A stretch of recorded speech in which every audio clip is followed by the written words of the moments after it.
I've never found a love like this. There it is. I've never found a love like this. Hello, everybody. Welcome back to E20 Zone TV. It's not a time to be partying, lads. We just fucking lost.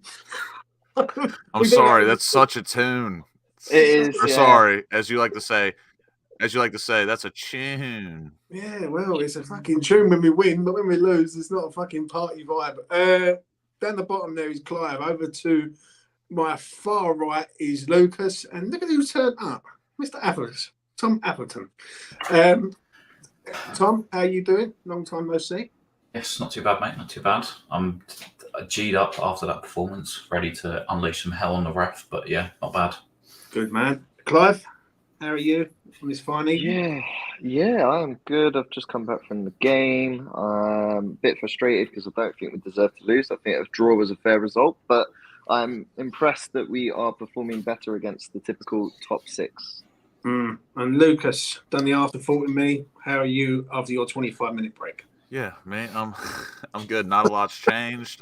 Chris Kavanaugh, we'll get into him, but I'm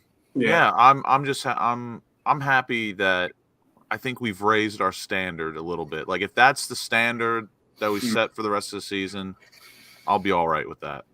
Yeah, I hear you, mate. Let's start off with this man, Lucas Fabianski. Tom, take it away.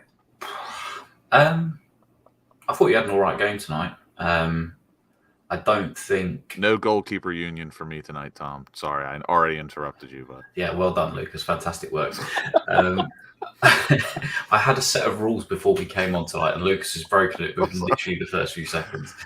I thought he was half decent tonight. I think he obviously made a decent-ish save to just before they ended up scoring their goal. So the only thing for me is that when Liverpool sort of are pressing and they're on top of you, and there's sort of 6-7 men forward, Areola releases the ball quicker and starts the attack quicker. And now I'm thinking of it, he did actually make a mistake for that first goal because a Gakpo strike, he should have got across to it and saved it. So I'll bring his rating down from a 7. I'll give him a 6 tonight. But I do like Fabianski, but I just think that his distribution's got to be quicker sometimes, especially when teams have piled the pressure onto you and they are so camped and deep in your half. And the amount of times that we seem to break forward on the counter-attack, I thought that we could have done a better job of that. Lucas? Yeah, no goalkeeper union for me tonight. Why couldn't you just wait to say that? I'm sorry, because I knew where you're going, and just my natural instinct is just be like, I disagree with you. But everything Tom said is honestly bang on the money. And he actually, I told you before, I can't really see myself giving anyone, maybe besides like one person, a 5 tonight. But what Tom said about the distribution is so spot on. So first off, I want to say he did make a very good save on the one corner when it was helter-skelter in the box. So credit to him. But the first goal, in my opinion, I think he should be at least getting a finger on it. Like, if he gets a finger on it and it goes in, fair play. But he completely whiffed. It was a bit unathletic from him, so I wasn't fancying that really. And his distribution tonight was shit. Playing out from the back, awful. Again, I don't know where people are coming up with that Areola is not a better distributor than Fabianski. But I still think he's better. But Fabianski, we all know what he does. He'll have a rough run and then he pulls out an absolute worldie to keep himself in. But not his best display tonight. I'm gonna give him a high 5. Clive? It's the same score for me. It is a high 5 as well. The reason for me is the accuracy. Even though it does take a little bit longer with the passing, he's still not that accurate with it. That's what frustrates me. I guess it depends on how we wish to play. Like if we want to play out the back and not just be hitting it in the middle. Areola's got to be the guy. Yeah, exactly. And that's where I'm a bit frustrated. I don't know if things will maybe change next season. You can't really blame Fabianski for it either, because that's how he's always played. Yeah. So it's not like it's anything new. It's what we expect. But he's just, He's yeah, as it's a bit traditional as it frustrating. gets. Yeah, exactly. And I think because a lot of the top teams seem to be changing to this like passing from the back, and yeah, you can make mistakes, but I think if we are looking to progress, that's the standard we need to start seeing in. And Fab is not the guy for that. He's done well, but tonight mixed bag, not great. High five. It's me now. I'm going to give him a 6. I thought he kept us in the game at 1-1 with them chances, and obviously the second goal goes in, and I don't think he's to blame on that. I agree with Lucas on the first goal. He should be fucking saving that. If anything, like if he's hitting the post, he should be covering his post. And if he gets a finger on it, I think I'd probably give him a 6. But yeah, I agree with that. So I'll give him a 6 out of 10. I thought he was right, average. Moving on, this man, Vladimir Kufel. Tom, what are you saying? Back to his best for me. I think he's been fantastic. He's probably been the form player other than Rice and Paqueta the last few weeks. I think he's been that good, which is mad because for me personally, 2 months ago, I was saying I never want to see him play for us again. Right back's a position we need to fill. I see somebody's Steve giving him a 7. Even still, I think he completely negated a lot of what came down that side. I thought he was tough in the tackle. I thought he was good going forward. Obviously we conceded 2 goals tonight, but I don't think he's a defender that can say that he put in a bad shift tonight. I actually think he played really well. So, yeah, I think a 7 for me, maybe even an 8. I would also say about the Fabianski thing before, agreeing with what you said, James. Obviously, I just didn't want to interrupt, and that is he's got to be quicker on his feet. As a goalkeeper, he got me on the tips of your toes to get down to your far post, and he didn't do that. And it was, as a goalkeeper myself, it was just a shocking effort for a save. But yeah, I think that Soufal, has just had, since he's come back from injury, he's had a miraculous turnaround, and he's been fantastic. So yeah, I'd give him a high 7 tonight. High 7 for you. Look what the fucking cat has dragged into this game tonight. Goodness. Welcome, Alfie, aka West Ham Online, the most hated man on Twitter. Alf, give me a quick rating for Fabianski, and then we can get to Kufel. That was a lovely intro. It was. I love you, Alf. Good evening, Lucas. Vice versa, son. I'm trying to think. He weren't at fault for either goal. Should he be saving the first one? Is the post? Well, I've only seen it once, but from my angle in the ground, no. But I'll give him a high 6. High 6. While you're reading, might as well go next. Kufel. Well, what'd you give him, Tom? What'd you give Soufal? High 7. High 7. Oh. High 7 from me as well. I thought it was brilliant again. Clive? I'm not going to give him a high 7, but I am still going to give him a 7. I think defensively, great work. Passing wise was the issue I had with him tonight. It didn't really fall off for him. Yes, albeit Liverpool pressed well onto Soufal, to be fair. Why is Tom laughing? I feel like I'm going to get some shit in a second. But yeah, no, he gets a 7. It's just a passing issue, all right? Still a really good game from Soufal. Defensively, great. Just that going forward, the passing just wasn't for me tonight. But hey, good overall performance, 7. Lucas? I think Clive's bang on, and how I do ratings. Just because you do you play one half of the game or one aspect of the game very well, and the other shit, you've got to even that out, in my opinion, when it comes to ratings. But defensively, absolutely brilliant tonight. I just want to read you some of these stats. All right, he won his 1 tackle, but he probably won. I don't understand recoveries and interceptions. I know what they are. Thank you, Roy, for the dono. Absolute lad. Thank you, RC. I don't really understand how they decipher between a ball recovery and interception, because from my point of view, Vlad had like 5 or 6 interceptions tonight, but it said he had 15 ball recoveries. So I'm just going to go I'm gonna split that down the middle and just say he had about 5-6 interceptions and the other recoveries, but 15 ball recoveries. That man was an absolute man possessed tonight. And defensively, I thought he was elite. Yeah. But his passing, his crossing, shit. So I'm gonna give him. I think his defensive work alone, he deserves a 7. But if he passed the ball a bit better tonight, or maybe connected on a few crosses, he maybe get an 8 from me. But Yeah. elite defensive performance, passing wise, crossing wise, not great. What are you rating him? I'm giving him a 7. Me, I am going to say a high 7, just not an 8 for me. I thought he was decent tonight. I agree with what Tom said earlier on. People want him out the door, and he's sort of been fucking reborn, isn't he? Let's be honest. The only thing with him is he's getting older, and do we need to be a bit more fresh on either flank, left and right? Yeah, because I think going forward, I've just broken my own rule. I think going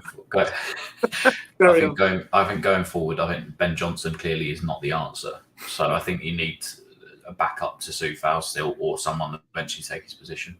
Mate, he's not even the question. Yeah, I'm going to give him I get the banter from you, buddy. high 7 for me. And for Rich in the chat, Sufal's pass accuracy today was 59%. 59%. Let's go to the other side. Big up, Alan. Alan, thank you.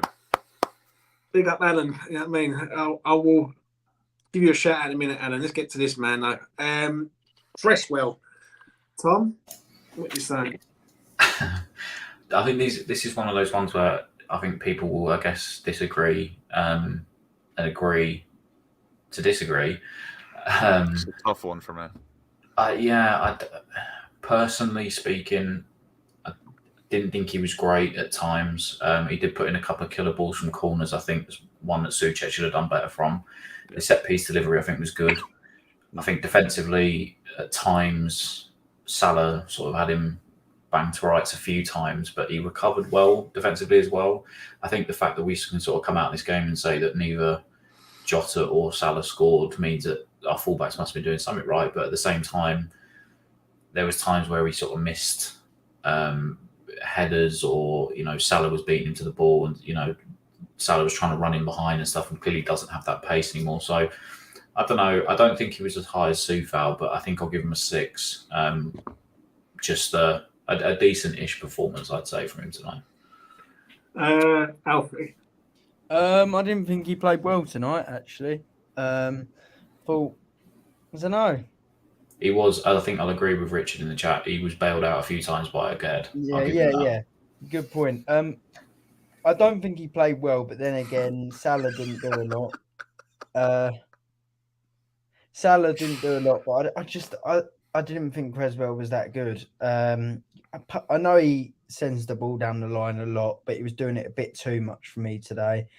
It wasn't a particularly terrible performance, but I can't say he impacted the game in a positive way, offensively or defensively. And I do think Aged bailed him out on more than one occasion. So I'm actually going to give him a between a high 5 and a low 6. I'll go with a high 5. High 5 for Alfie. Steve Bell, big up yourself, mate. Thank you, Steve. Much appreciated. Lads, I'm fuming. I don't think the Harlem Globetrotters handled the ball as much as that defender. For fuck's sake. Totally agree, Stevie. Totally agree. Cool. I will get to this one and all. Big up, Roy. He's up. Oh, he's bless up, you, Roy. Thank you, mate. From $1.99 to $4.99. Big up, Roy Chappell. Hope you're doing well, mate, in Essex. And please, let me know your dog's name. I need to know. Yeah. Clive, Cresswell. Yeah, Wow. I'm gonna agree with West Ham Online on this. No, genuinely, the reason the way I saw it was there was 3 or 4 occasions where Cresswell was just missing. He was MIA. Like, I did not see him, and he was bailed on multiple occasions by Aguerd. Like, I didn't know where our left back had gone. There was open space, and on another day, Liverpool could have easily counted on that, and they did not. And I'm agreeing with this, with what Lucas is doing right now. He was literally just missing. I Clive had to pull out the binoculars. It was literally like that. Yeah, I don't know. He didn't really impact the game, and I think Alfie's got it nailed on the head, to be honest. So yeah, for me it was a high five. His passing wasn't that great again tonight. And yeah, high five from me. Lucas? I don't think they're far off, but for me, I think Cresswell's crossing in his corners just about edge it over a 6 for me. I think he was impactful in that area of the game, but besides that, just I don't know. I don't hate Cresswell by any means. He's been a loyal servant. He just he just doesn't do it for me anymore. I just don't think he's impactful enough. And unless you are a killer from set pieces, like James Ward-Prowse, or someone of that ilk, I really don't. It's almost really the same with Souček in certain instances. Like, I don't want someone on the pitch because they're just good in the air, or someone on the pitch just because they're good at set pieces. You need to have a bit more. You need to have a bit more gravy to your game, in my opinion. But I defensively not that great. His passing wasn't great, but his crossing and his corners were. God, Clive, you're all in my face. But what are you rating? And he had 7 ball recoveries today as well, so I'm going to give him a 6. I think he deserves a 6. I was going to agree with someone in the chat there, Monumental Masonry, who said a secret Liverpool fan. I actually did say that on one occasion. I think it was just before they scored or just after they scored, when like the ball was in front of him in the box and nobody was clearing it, and it was right in front of him, and I was screaming at the telly, "What are you doing? Just get rid!" Literally. But I think what Lucas is saying, I think is bang on, because I think it's a clear, distinct difference, especially now we've seen more of Emerson this season than we did at the start of the season, and sort of you can pick and nitpick between what we do have with Emerson, and I do think, my favourite expression, it's a little bit night and day between the two of them, I think, and their pros. Emerson don't even try. That's a lie. Come on. It's not. There's so many videos of him not tracking back. Mate, come on. No, I'm not coming on. That's just a lie. It's not a lie. Yeah, Alfie, would you rather have Cresswell or Emerson start? Cresswell. If we were to play the final tomorrow, the Conference League, I'd definitely start Cresswell. You're on drugs. Right, can I get to my rating and don't interrupt me now? Cresswell gets a 5 from me. Bang average player for a bang average performance. Fact. Simple as that. I'm not racking about. Listen, he can cross a ball, but he can't defend. What is the point? Do you know what I'm saying? It's consistent. Consistently shit. So yeah, he shouldn't be West Ham's left back against Salah tonight, or whoever he was fucking up against. That's just my mood for the night. Don't spread hate on Cresswell. No spreading hate on Cresswell. Oh well, we'll get to Ben Ram in a minute when I whip you a new one. So yeah. Anyway, 5 for me for him. Nayef Aguerd, Tom. What are we saying? I guess this is kind of like, for me, the positive of the last sort of few games is that I'm not coming on here and I'm not going to slate our defenders. I think that's the sign of the fact that there is some improvements. I think, again, he showed tonight as a left-sided centre-back, his closing speed with some of the fastest players in the league is absolutely ridiculous. I think some of them challenges he put in were a little bit, I'm not at all comparing him to the two, but I mean in as much as that Bobby Moore challenge on Jorginho in the World Cup where he just stuck his foot in. That tackle on Salah was unbelievable. He had a couple of them challenges tonight, and I thought, do you know what? There is such a good player in there, and I think he just needs to remain fit and healthy. But for me tonight, I thought he was fantastic. I thought he was excellent. It feels weird saying that because we've come out and we've lost the game 2-1, but I don't know. I really think we're going to struggle to keep hold of him because there will be a lot of teams sniffing around what he potentially could be, and that is a world-class centre back. So I'd give him an 8 tonight. That's how high I'm going to give him. I'll go next. I agree with Tom 100%. I make my rating short and sweet. Top class performance from him tonight. Excellent. Come back to Salah. Salah was running through, got back, and recovered the situation. That's what I want. The only thing is with him is aerially, he's a weak. That's his weakness. Decent player. Clive can shake his head all he likes. Clive can have a meltdown all he likes. But Clive don't know what he's looking at when he's judging Suchek. So yeah, we'll get to Clive in a minute. So yeah, give an 8. Clive, I almost let you land there. 8. Seriously, 8. Are you all I thought he's fucking mad? brilliant tonight. You tell me what you've done wrong. I'll tell you what he did wrong. But I'll start with the positives. I like to start with the positives. Made some crucial blocks. Clive. Yeah, 100%. Hi, Alf. Look, he made some crucial blocks. Admittedly, his passing, it was all right. It wasn't the best that he's done. Cool, that's fine. Now, How many let's get times did he to get Cresswell out of shit?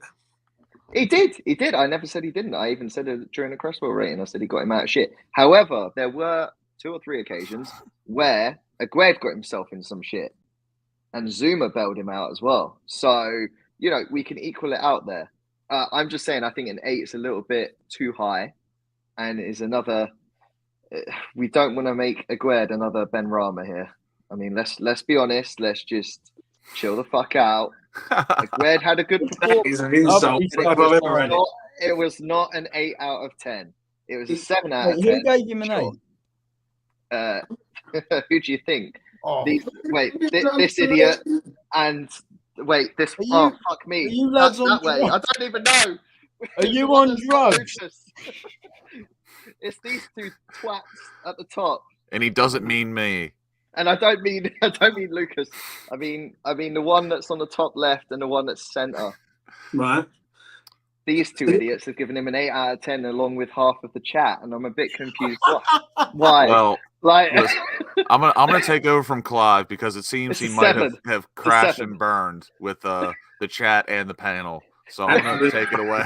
I'm gonna take it away. Aguerd, I do agree with Clive. I don't think he was an 8, but I think I'm going to give him a strong 7. I just don't think he was an 8 tonight. For me, an 8, you've got to be like, I don't know how to describe it, but he was good tonight. 8 ball recoveries, cleared the ball well, 4 blocks, world-class recovery speed and tackle on Salah when he was through. Yes. His passing. If his passing was a bit better today, I think that would edge it over an 8 for me. But what is he defending like today? It was great. Right. So let's wait. If you're going to rate him, I can't listen to Clive because Clive's talking bollocks. Right. Simple fact. Right. And I'll say I think Clive, he made some mistakes. He's He made some a defender. mistakes. No. He literally made some mistakes, and when he made those mistakes, he then went and tackled. But he shouldn't be making that mistake in the first place. Oh no, Clive, you can't be negative that again. Emotional damage. I just it wasn't enough for an 8, but I don't think you're way off. I'm going to give him a strong 7. Strong 7 for you. Right. Let's move on. I've got to rate him. I know. You little fuck. Go on then. I agree with everything Clive said. I thought in the second half, Aguerd went through a half an hour period towards the end where he was absolutely brilliant and he was winning everything. He was coming out with the ball, but he wasn't brilliant the whole game. I thought in the first half he was okay.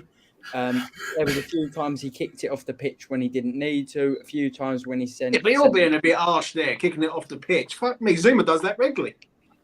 Yeah, and I say Every Zuma's not that good on the ball. So that comes into my rating for Zuma usually. I would listen to a vegetable.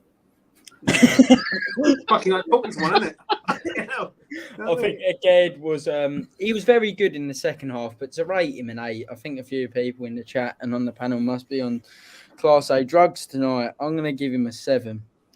I can't believe your country wants to make marijuana a Class A drug. That is criminal. Well, listen, when people have got their fucking avatar as a fucking vegetable, pick up the spliff, put down the skang. You know what I'm saying? I mean, we'll move on. This man, Kurt Zuma, aka the cat kicker. I still love him. What you saying? Yeah, I can't give Aguerd an 8 without not giving Zuma at least a high 7 as well. I thought he was good. I thought he made some good challenges. I think Aguerd bailed out Cresswell on a number of occasions, and there were a couple of times when Zuma bailed out Aguerd as well. But I think this is the best centre-back partnership we've got at the club. They finally look like actually having played some minutes together that they are a decent pair together. And yeah, I think there's the alarming stat that says, like, you know, when Zuma doesn't play, Carry on, Tom. Carry on.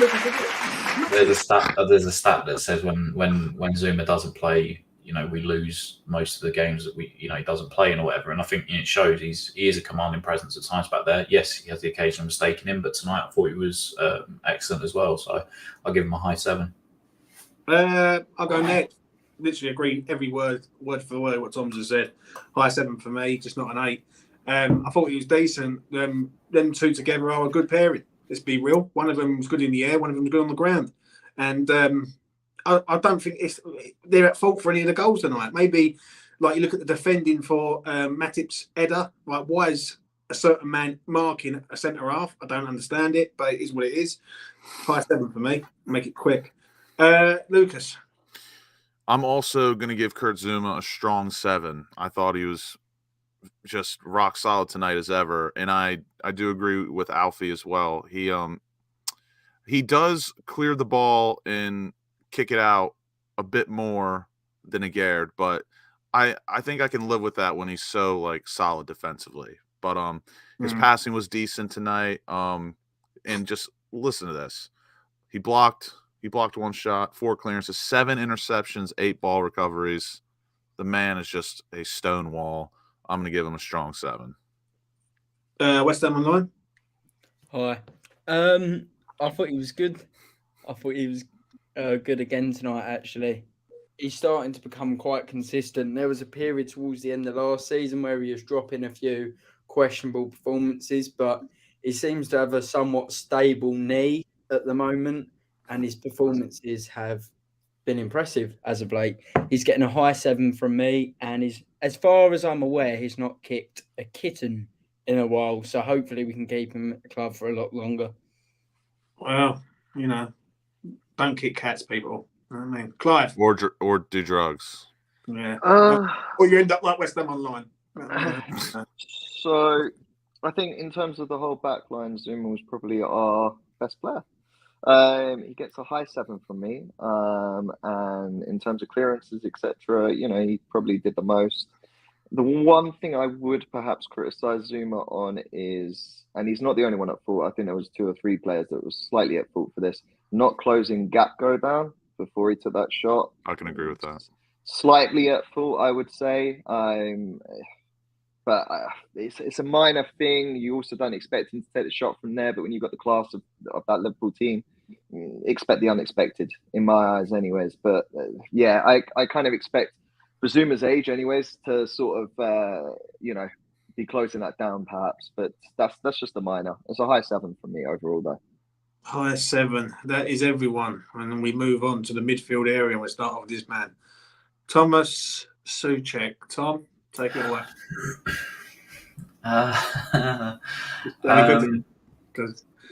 Because we've got Clive there. It was his number one fan. Yeah, I realised this after I did a preview with Clive, and I said I don't understand what Thomas Souček does on a football pitch, and I'm still left scratching my head as to what he impacts the game with. I said it in the preview the other day. If he's not scoring goals like he was when he was there, he's not really doing anything else in midfield. I don't understand. I think his passing is woeful. I think he doesn't, foul. Is in a 2-man midfield with Rice. I just think that he can be a little bit of a headless chicken at times. I don't, he runs around a lot, but I just feel like he doesn't impact the game. I don't see it. There's not, you can't tell me that there's not another midfielder in Flynn Downs or any other midfielder that wouldn't do a better job than Souček currently is at West Ham. It's been 34 games since his last goal. If he scores at that corner, fantastic. But that's about it for me. That's all he can do at the moment, and he can't even do that. So I just think he's a bit of a wasted problem. I'd have Flynn Downs in there or any other person over Souček at the moment. I just think he's currently in our team. I think he's the weakest point, and I think he could be upgraded massively. I'll give him a 5 tonight. 5 out of 10, right? This is Clive. Emotional damage. I can see his face getting fucking literally emotional damage for the drainage. Go on then, Clive. I'll let you go next. What crap do you want to come out with Thomas Souček tonight? Let's go. So, Thomas Souček, beautiful man from Czech Republic, as we all know. Strong will performance, win I us. think. Strong. Yeah, performance. he will win us that Europa Conference League. That final, I'm telling you, it's in Prague. Just saying, he's going to win it. And all of you haters, all of yous, I'm going to say Thomas Souček, legend of West Ham United. Fucking mineral water there. Go on, carry on. Cousin of the Balkans. I'll always love him. Yeah. But in all honesty, first half performance, he was relatively decent. Second half dropped off. Seemed to be a little bit lost in the second half, if I'm being totally honest.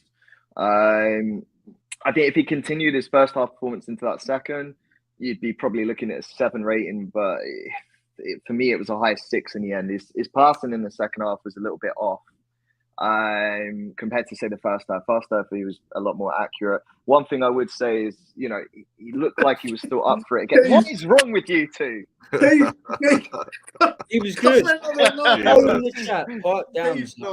This is Thomas Souček. We take him seriously in this channel. Thank you very much. Killed me off. I'm dead. Carry on. But look, yeah, I don't think it was his worst performance. I don't think it was exactly one of his best either. Like I say, second half, he just sort of dropped off. Look, I think everyone, whether it's a West Ham fan or, anyone that's sort of watching, we're talking about a midfield 3 where 2 of them are meant to be world class. 1. No, 2. Paqueta is. We're talking One. midfield 3. 2 are you mad? We spent not well over class. 50. Like, Yeah, but no. Class, he wouldn't have West Ham.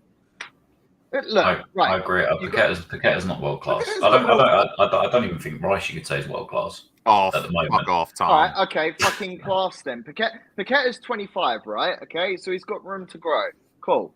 There's nothing to say in a few years he might not go to a fucking top club, depending on how Paqueta does here. But anyways, look, we spent over 50 million for Paqueta, yes? We can all agree on that. Cool, great, perfect, I'm glad.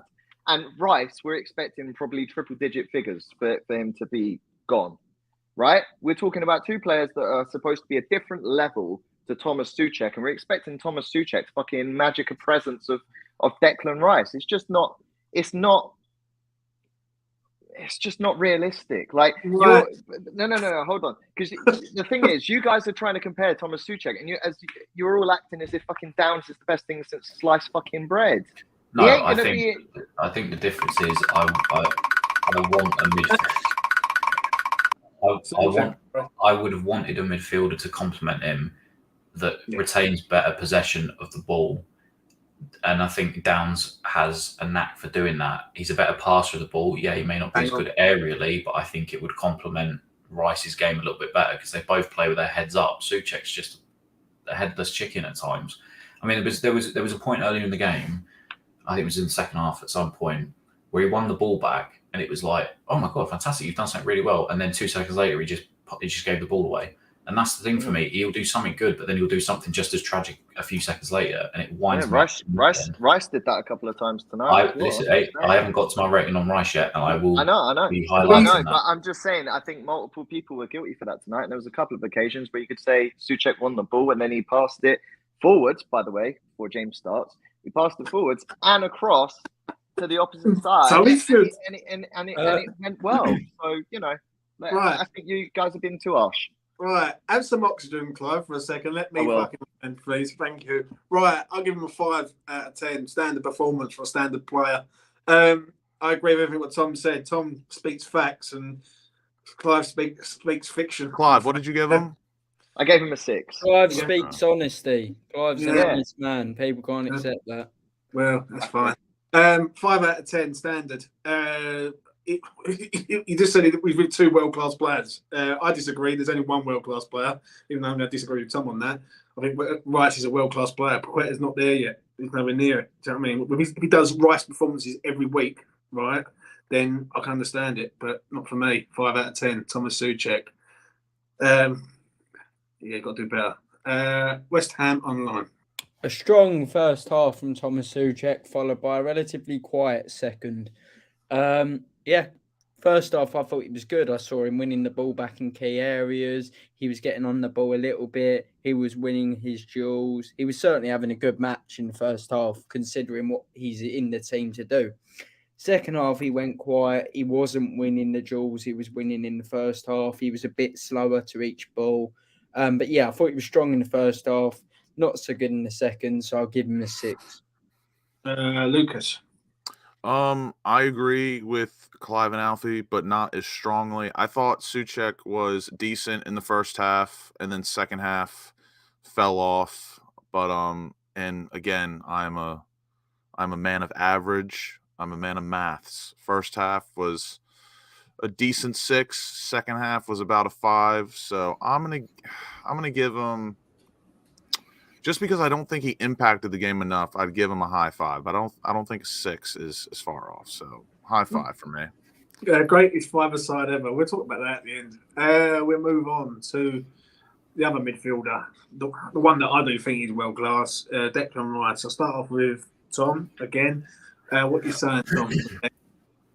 Not his best performance tonight by any stretch of the imagination. I thought he did give the ball away a couple of times, which is very unlike Declan Rice. Thankfully for him, he can sort of recover it by later on winning the ball back and pushing the team forward. And I think he does that better than anybody else does at the club. And there was a couple of times where he did that. But yeah, I don't think tonight was his best game at all. There's not really much else I have to really say about him. I do think there was a couple of times where he tracked back and won possession, I think, especially at one key time in the box and stuff. And those are the things we come to expect of him. But one thing that I've not come to expect is when he loses possession and or makes the wrong decision. So I think I'll give him a 6 tonight, or a high 6. I don't think he was. That tackle on Núñez at the end was world class. All right. For the tackle alone, I'll give him a 7. But I don't think. Don't bottle it, Tommy T. Don't bottle it, buddy boy. I'm not. I think I give him a low 7, but simply because of that tackle. Other than that, don't think it was his best game. It's like the weekend when we played against Bournemouth, he absolutely just dominated and controlled. I know it's Liverpool, and I know it's a little bit different, but I've almost come to expect of elite level performances from him. I just don't think he was. That tonight. So high 6, low 7, and I'll bottle it. I'll bottle it a little bit. High 6, low 7. Say it with your chest. What's your final rating? High 6. High 6. You are a devil. You are the devil. I'll go next. I agree with Tom, 100%. When people say about Liverpool's midfield of Jones, Fabinho, and Jordan Henderson, Declan should be fucking running through that midfield, no problem. And I don't think he did tonight. I really don't. I think they played round him, if anything. But was that really their midfield? Because Trent was more in midfield. Yeah, but Trent was coming in, but obviously they was advancing a lot more. That's how they started. Do you know what I mean? Trent should have been dealt with, but he wasn't by the manager. But we get on later. So I'll give him a high 6. It wasn't his night tonight for me. Really wasn't. Clivers. Hello. I'm going to give him a 7 on the basis of the following. I think, yes, he made mistakes. It wasn't exactly his greatest performance. But I think people making it off as if like his passing and everything was not on. I mean, he had the ball around 50 times. Probably made the most passes across the whole team, if I'm probably not mistaken on that. So he had a lot of the ball. Balls are beautiful. Yeah, and you know he gave us options. He at one point also put Bowen on for the offside goal, didn't he? If I'm not mistaken. That was Paqueta. Oh, no, Rice put the ball through for Cornet, who fluffed it. That's the one. I knew it was one of them. So yeah, like I don't think he had a bad performance. I don't think it was his best performance. We'll go with that. He also saved Agued's skin with that lovely tackle in the box. So you know your 8 out of 10 performance Agued, but Rice only gets a 6. So you know, look, Rice gets a 7 from me. 8 out of 10 performance for Agued, but a high 6 for Declan Rice, who should be steamrolling through a Liverpool midfielder shit. can't do it on his own. It's not a one-man team. Well, It's class fucking players 11. can, though, mate. No, but you Oh, can't. no, mate. yeah, no, I don't know. no. One verse four. No, world-class players, Come right? on. World-class players make Wait, can magical I get my moments. rating in? Emotional damage. They make I know the magical trick. moments. They make magical moments. They don't fucking steamroll 11 players. Seven for Rice. I think I'll put it this way. for Rice. Can I just quickly say, I think Trent Alexander-Arnold had a better performance in midfield tonight than Rice. Trent's a wonderful player. Yeah, because they had 77% possession. Trent was pulling all the strings for them in midfield. I think no, but I just want to quickly say, I think Trent genuinely, at times, completely outperformed and outclassed Deck at times in midfield. He was absolutely running the show for him at times. And like I said, usually we come to expect that Rice doesn't allow players to be able to do that. But I just tonight, I just don't think it was his best game. Rice but look, if it's one game where I can say, all right, it wasn't his best performance out of the other 40 games that he's been absolutely immense in, it's not a bad thing. I just don't think he had his best game tonight. But Let's move on to West Ham Online. 7 for Rice. As I quickly moved to the kitchen to get my chicken out the oven, I thought he was good in the first half. I saw people early on saying his passing was poor, and I didn't really see it. Maybe I was just blind, but there was a couple of times where he pulled out some really nice skills and switched it on his weak foot to the other side of the pitch. Our other players couldn't even dream of doing that. Second half, he was off the boil a tiny bit more, but I didn't think he was bad at all. And then he sent Cornet through. I would still say it was a good performance. 7 for me. Lucas? Yeah, solid 7 for me. Obviously not vintage from Rice, but still his average or non-vintage is still incredible in my eyes. Yeah. I thought he passed the ball decently. There was 1 or 2 moments where he won the ball back and he gave it away, but I mean, can't be perfect all the time. 4 interceptions, 15 ball recoveries. I mean, and his long balls, his switch balls were absolutely brilliant. And again, the man cannot go 1 versus 4. Actually, it could be 1 versus 5 in the midfield because Trent was coming in, Jones, Henderson, Fabinho. I mean, he can't do everything. Lucas, I'm breaking my rule again. But if you want to talk numbers, 85% pass accuracy tonight. Trent was 84. No. Clive, don't hold your hands out. That's a bad thing. Rice in most games this season is up at 95 to 100. Like, but 85 still is not bad. 85 is good. What is That's what I'm saying. How many times? I'm just looking at how many times he's had the ball. He had 46 accurate passes to the 54 that he should have completed. Right? That's more than he's had in the last couple of games. Do we want to talk about Thomas Souček's 14 accurate passes? And he had 23%. Yeah, he was on the side that had 23% possession.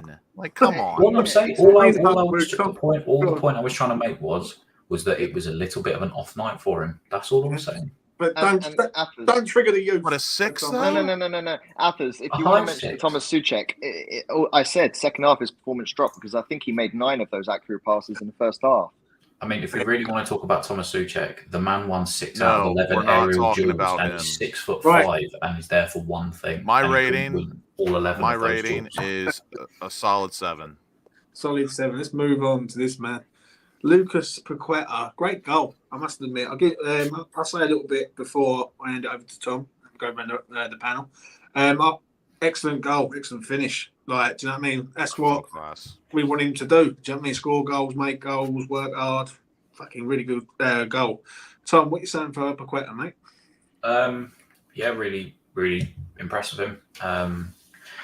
I think he dipped a little bit in the last sort of 20 minutes. Or not last 20 minutes. I think you can sometimes not that he runs out of gas. I don't know what it is. I think he puts a lot of effort in.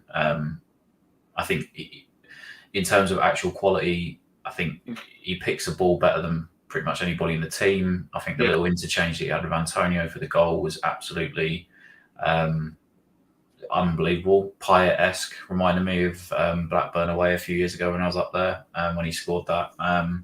Decent strike. Keeper probably should have saved it. But listen, we're finally starting to get paid back some of the money that we spent for him. I think as well, he hounds people sometimes. Yes, he can be also a little sloppy with the ball in midfield and giving possession away, but I do think he hounds players, and he really don't mind putting his foot in a challenge and getting stuck in. And I think he really starting to prove why we spent that kind of money on him. It's a shame that it's happened this far into the season, but if it's something that you can build on into next year, then it's absolutely brilliant. So yeah, I think I'll give him an 8 tonight. I thought he was superb.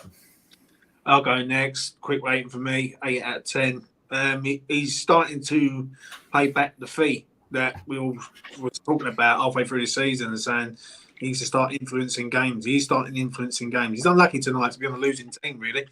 I thought he worked hard. His tackling was good. Agree with Tom yet again. The one thing that irritates me always is when he's a bit sort of lackadaisy on the ball and he tries to do passes that really he shouldn't be doing. But I suppose that's what we've got to expect from him. So yeah, 8 out of 10 for me.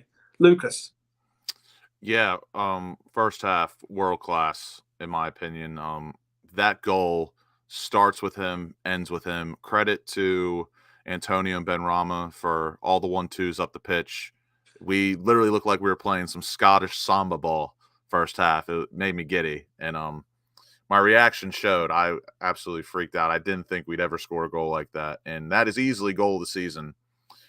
The build-up and the goal itself, and on his weak foot, tremendous finish. But yeah, first half world class. Second half, I thought he was good, but he did dip a little bit. He's honestly just so lovely to watch, and some of the things he does is so world class. There was a moment I won't forget where Curtis Jones tried to take the ball off Paqueta, right? And Paqueta essentially gave him the feeling and gave him the angle that, like, okay, you can win the ball right here, but this next step I take, no matter if you win it or not, I'm going to get it back. And he absolutely disowned him. And that's just the difference. And I do think I don't think Paqueta's world class, but he is so close. He's so close. Like literally, he's a hair away, in my opinion, from being a world class player. But for me, law of averages, I think he deserves an 8, and he's my man of the match. It was between him and Aguerd for me, and I think the goal, the first half, and the overall performance, I think Paqueta deserves it. And I do love a flair player that gets stuck in. And you know what? He won 3 out of his 4 tackles today as well. So credit to him. 8 out of 10. My man of the match. Samba ball in the East End. It's a thing of beauty. Right. Hello. Just going to respond to something in the chat real quick. Someone said, and it was Sir Daddy actually, who said Souček wouldn't be able to get 85% accuracy. Oh, he did against Arsenal. He got 86% against Ghent. That's true. So That's true. Clive, putting it out there. in your red rent free. Can you get to Paqueta? Yeah, hold on. And now I'm going to get to Paqueta. Right. So I think my words have been taken out of context slightly. I said we're supposed to have 2 world-class players because we don't just spend 50 million willy-nilly on any player. So we clearly see him as potentially world-class. And he provided a magical moment. So, Paqueta, great goal. Can't complain. It was nice to see when he was on and off the ball trying to track down and get the ball and recover. It was nice to see him doing heavier tackles and actually get stuck in there. Something that was definitely missing in the first 6 months of his tenure at the club. He's looking a little bit more comfortable with the English Football League, that's for sure. So it's nice to see. I'll give him an 8, and he is my man of the match. West Ham Online. Firstly, I'd like to give a positive, then a negative, and then get into my overall rating. Firstly, the positive, he's become much better at absorbing the pressure, if you like. In his early days in the Premier League, he got caught on the ball a lot, and I mean a lot. Now, he seems to know his surroundings better. He seems like a more mature player. I'm confident when he's on the ball that he's going to keep the ball or try something. He bought a watch. He needed time. Yeah, he's improved a lot. He has improved a lot. I will give. In fact, he was excellent to watch today. However, claims of him being world class or close to it, in my opinion, I don't think he's anywhere near world class yet. He's got to create a lot more chances and score a lot more goals consistently to be deemed world class. But I thought he was tremendous today. He still dilly-dallies on the ball a bit too much in stupid areas, which he needs to cut out, but he's a joy to watch. And for me, he gets an 8. He definitely gets an 8, but his goal was lovely. It was brilliant from Benrahma, actually. Brilliant touch from Benrahma. Excellent from Paqueta and Antonio. Do think Alisson should be doing better personally, but yeah. Oh no, that was an absolute piss missile on his weak foot. But I mean, if my keeper's not getting near a shot in that position, I'm certainly asking questions. Right. Real quick, because I know you love Fabianski. Would you say that Alisson's shot was more easy to save or Fabianski's? Well, you haven't seen the other one back, so actually I disregard that question. Yeah. Right. Let's move on. But the answer is Fabianski. This one. COYI, Benrahma. Right, I'm ready for these two fucking hillbillies. Hang on. Hold on. Can me and Lucas get out of the way of this first? Yeah. Right. Okay. You can come in from after. Be honest, Tom. Be honest, please. Okay. Right. First of all, I'd like to give a rating quickly of 9.4 to Lucas for getting the badge in. I think that's fantastic work. Secondly, I'm not here to stoke the fire, okay? Oh. Do you guys remember that old TV series, Quincy, the detective show? Yeah. I'm gonna be like Quincy here. I'm gonna be the detective. All right. I don't understand, and I'm trying to work out how one match Benrahma looks the absolute mustard. He looks the nuts. He looks the absolute pork and beans of the place, right? Not a great. And then in the next game, he looks just as bad as he did tonight. And I don't mean that horribly. I don't think it was his best game in a West Ham shirt. He does some things incredibly well. I don't think that we've got anybody on the ball better than him out wide that can skill around players, show a man inside, take him to the byline, get round a player. But there's just, in some games for me, there's something lacking from his final product.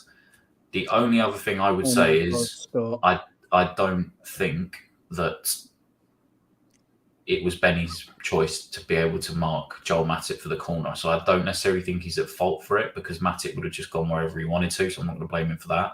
Mm. But for me, in some games, Benrahma, he's just absolute cream of the crop. He joins the attack together. He makes the right decision. But in some games, he just doesn't look great. And he is forever in his time at West Ham going to be a player that just divides the fan base because once some side of the argument see him in a complete different light to what other people see him. Tonight, for me, compared to what he's been like this season in games, and I think he's been fantastic at times this season, I'm not going to probably crucify him as much as WestHamOnline is, but I don't think he was at his best tonight. But again, there were certain points during the game he did well, so I'll give him a 6 tonight. Benny's so good. I'm seeing in the chat. Can I get mine out quick? It's going to be fast. Go ahead. So again, law of averages. First half, he created a good chance for Antonio, but besides that, he not that impactful in my opinion. Second half looked a lot better. He did a beautiful job of skinning Matip and Trent, I believe it was, and then he put in an absolute horrendous cross, but that's neither here or there. First half wasn't that great. Second half was better, but again, he wasn't horrible by any means, so I'm going to give him a 6, and that's my piece. I say my bit. I don't really care what Clive and West Ham have got to say because what I'm about to say really is I'm just going to rip him apart now. When people say, wait for us to speak first. I've not even rated him. Right.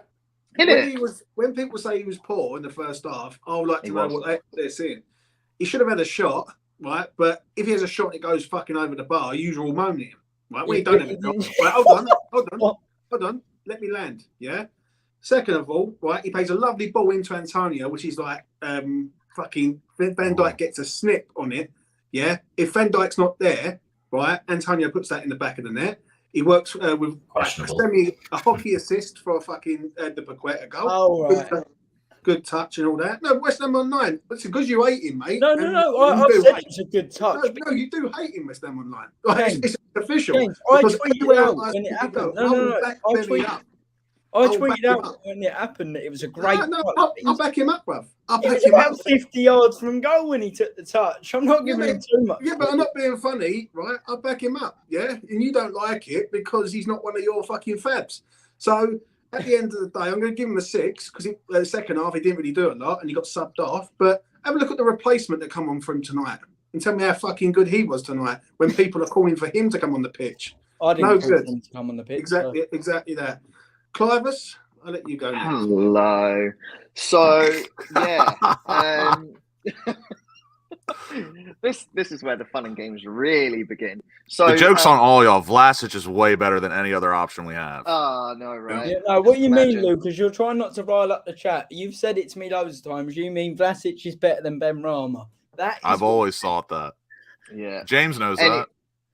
Anyways, basically, Everywhere. the Lack of women. Pick up the spliff, put down the skang. You don't know. Lack of women for this man here, man. the first 5 minutes, I disagree with you, James, on this. Like the first 5 minutes, he should have taken a shot. He didn't. That says to me, that says to me one of two things: lack of confidence being one, two, just shit scared of the ball. Like, I don't know which one it is, but he should have fucking shot. Instead, he's like, oh, let me just like try and hold it. Oh no, I've lost the fucking ball. Oh wait, there's 6 fucking defenders. What am I supposed to do? Oh no, I've lost the ball again. What's with the hesitation? Like, don't hesitate, just fucking smack it. And if he can't hit the target from there, and it wasn't like the hardest shot or anything, then Jesus Christ, why is he a professional footballer? He should be hitting the target. It's as simple as that. If he doesn't score, he doesn't score. That's fine. I'd expect Alisson to make a wonder save or something, but at least test the keeper. You're 5 minutes into the game. We know we're going to have to defend for our lives, and we've got to make the most of our opportunities, which means we're not going to have the most possession, which we knew was going to be the case, and we're all about the counter-attack. There's no point fucking counter-attacking if you're not going to fucking take a shot. That's my issue. So that's issue number one. Issue number two is he constantly lost the ball in the first 25 minutes down that left side, or he would literally dilly-dally and not know, then put in a bad cross or attempt and then pass back and wouldn't do fuck all. So that was the other issue I had. 100%. The left side was poor. I've already rated Cresswell. 100%. Left side was poor. He said Cresswell was poor though, James. Hold on. I've just listened to you sort of ramble on, right? Now tell me how many times Cresswell overlaps Ben Rama. I would have to rewatch the match to None. know that, but like None. Right? When he works with Emerson overlaps him and it builds space. Because Cresswell's a fucking step back. Do you know what I mean? It's as simple as that. Carry on. All right. To be fair, I will back James up in that aspect. If you were to look at how many penalty, like if you really went into the stats, how many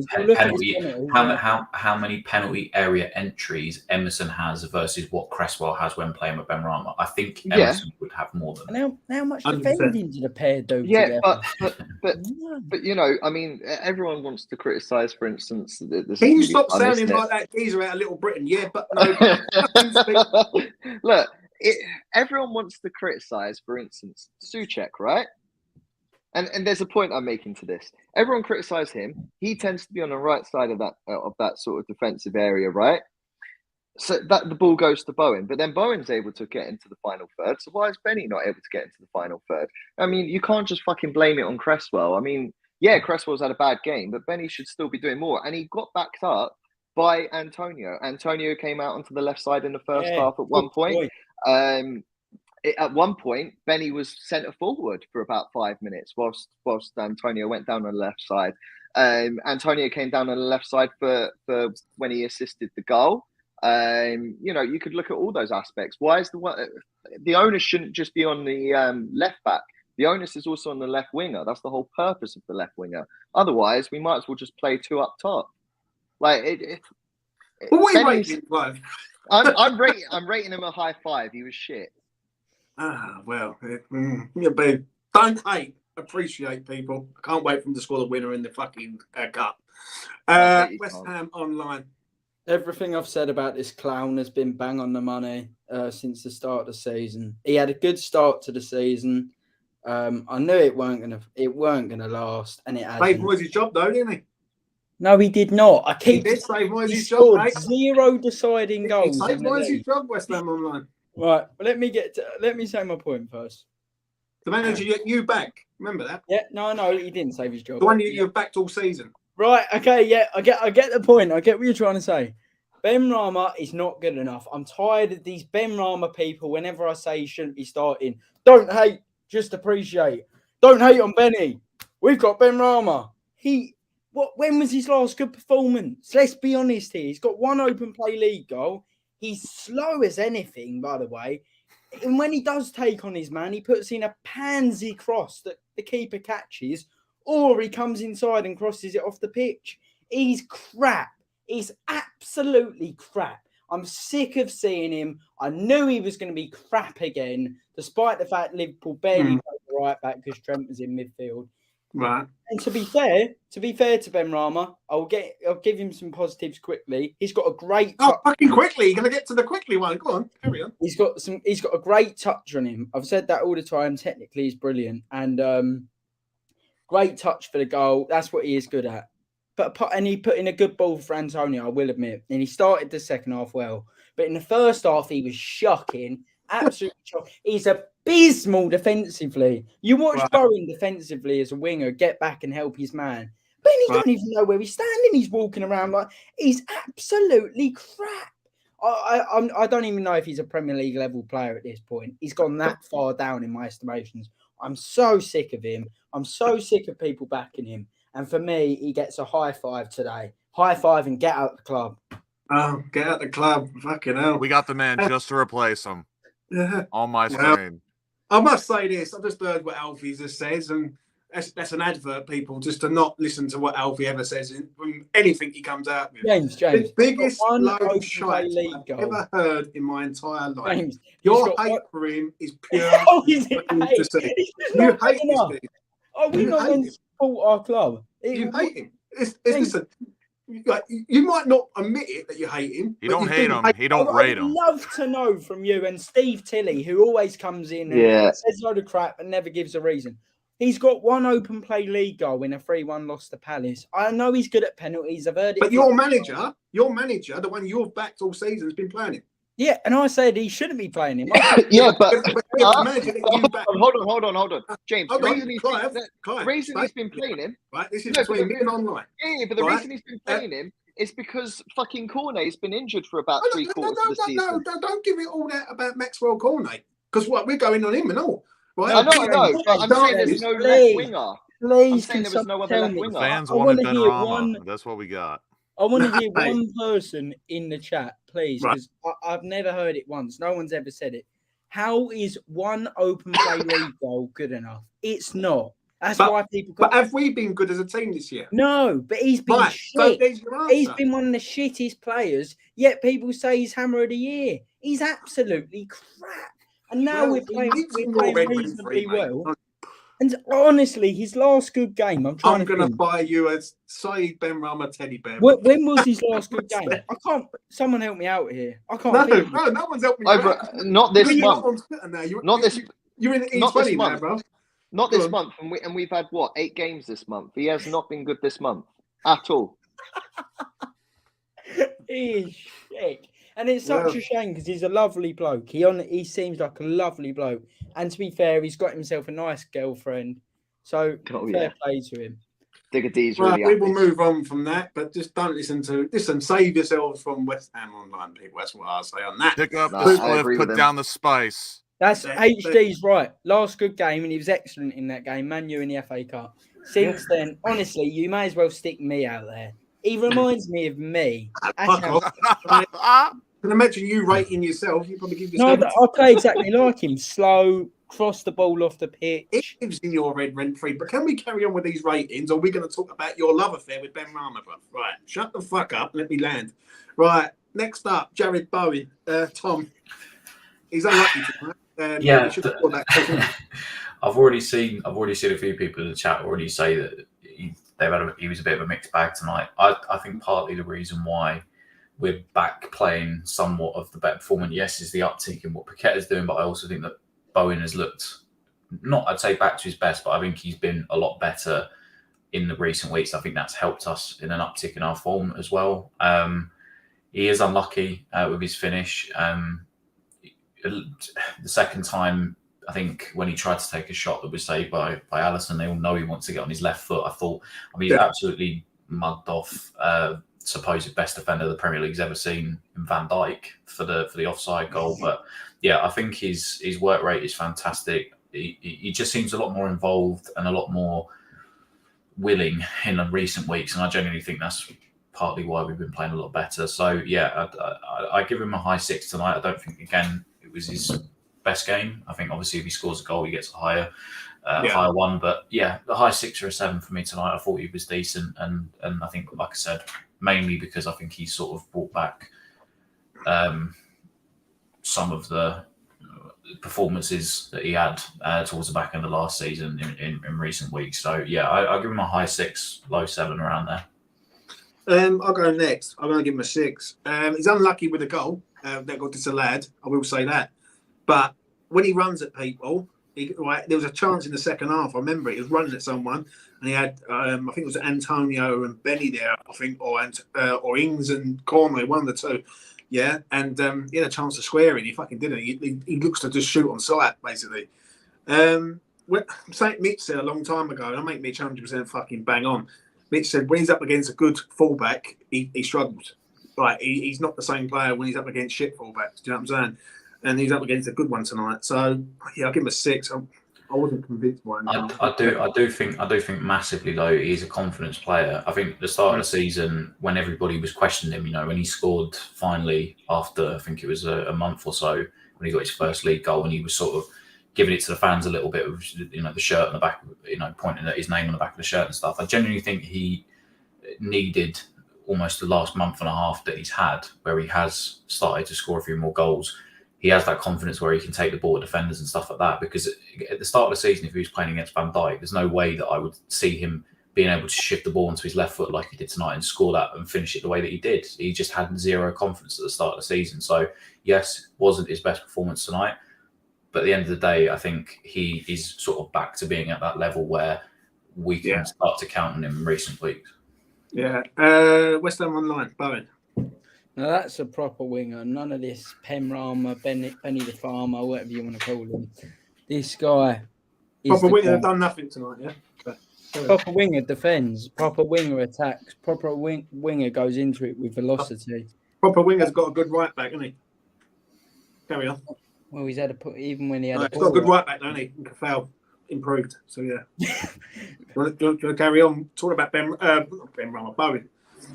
Yeah, I'll talk about Bowen. It weren't his best game, but I still thought, as I say, it was the best winger that we had to offer. Defended very well.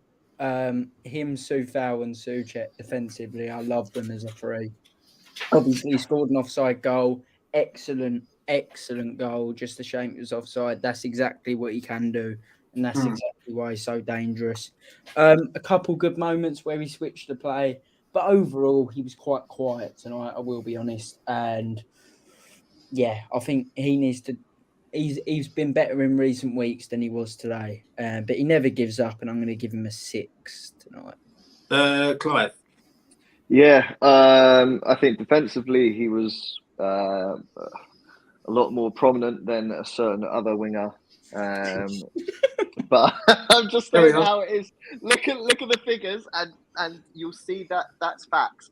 But anyways, he was a little bit more prominent from a defensive point of view, but from attacking point of view, Bowen was a bit sloppy tonight, by his standard anyways. What I would say is, I need to look back at the offside to see how far off it is. I did think it was offside. I'm surprised the flag didn't go up anyways. But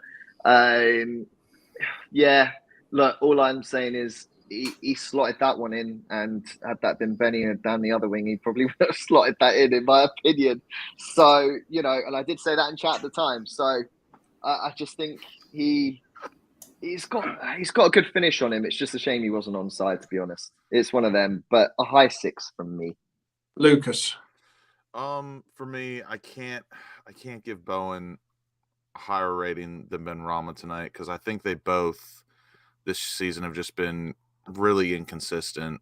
But I would say today I think Bowen was a bit more consistent overall than Benrahma, but still not good enough for me. Lovely goal, of course. I got chalked off, so can't really count that. But again, I must admit I agree with Alfie. I love Jared Bowen's defending as a winger. You just don't see it, and I really appreciate that from him. But again, the way I rate, you can be good defensively, shit on the attack. I can't just rate you on one aspect of your game. So for me, it gets a 6. 6 out of 10. We move on to this man. Tom, take it away from Mikel Antonio, mate. I was actually impressed with him tonight. Sometimes he has the ability in these games, I think, to himself ghost a little bit. But I think, again, the reason that we've started to pick up in recent weeks is because he started to look a little bit more like his old self. I think, causing defences problems, pressing from the front, actually looking like he gives a shit, staying fit. Really good link up as well with Paqueta for the goal, which is very surprising for Antonio, especially because he's got 50p first touch. Obviously unlucky with the Van Dijk touch as well. Probably should have scored from there, but yeah, I thought he put in a really good shift tonight. I don't think it was anything more and anything less. I think it was just a solid 7 out of 10, which is actually good, I'd say, for Antonio. But again, I think you can kind of tell what sort of frame of mind that he's actually in when he is being that pressing striker from the front, because there's some weeks that we've come on, especially at the start of the season, where we sort of say he's very lethargical and just doesn't look like he gives a shit. But I think in the last few weeks, he's actually sort of been that striker that we've kind of, I'd say, needed or wanted. So yeah. Unlucky tonight, but I give him a 7. I thought he was decent.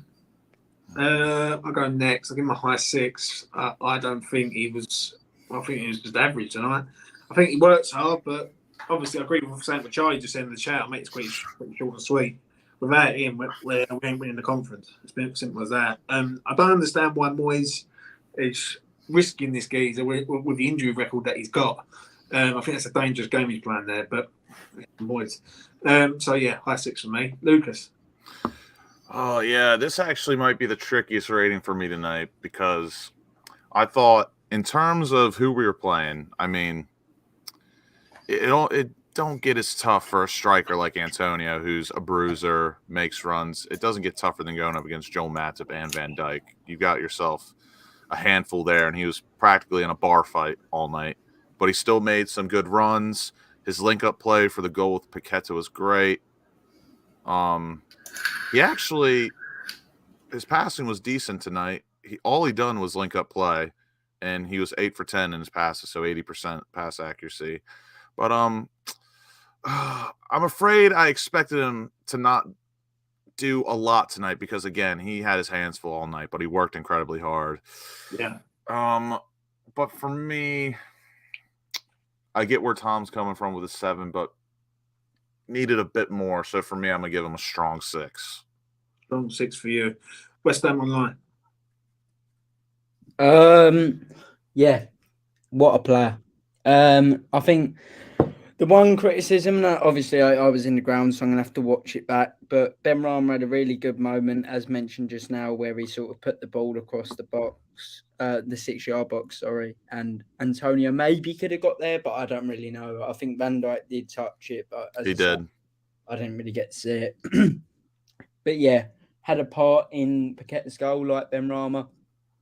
Done a lot of the defending down the left when Benrahma went up front and Antonio peeled out wide, sort of them two swapping roles for a bit.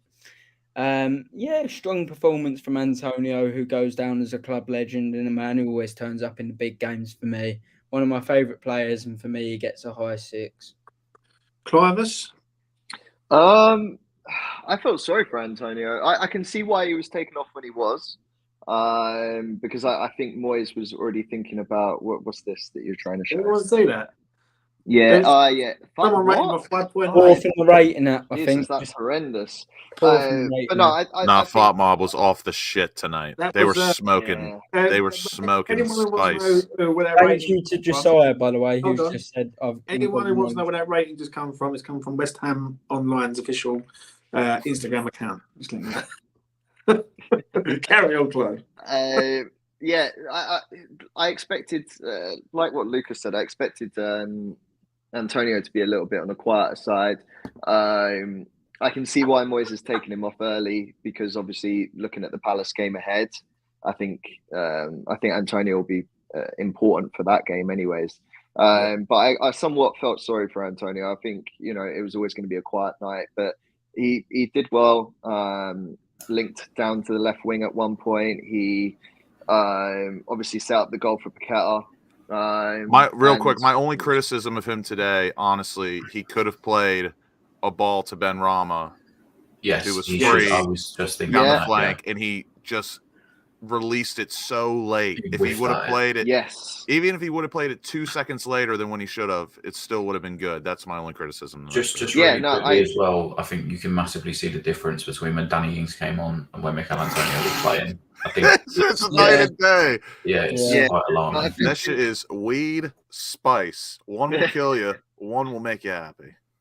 Yeah, I think it was a tough one overall for Antonio today, but I agree should have perhaps played the pass to Ben Rama, but maybe you could say he just doesn't trust Ben Rama. I mean, you could look at it that way as well. Who knows?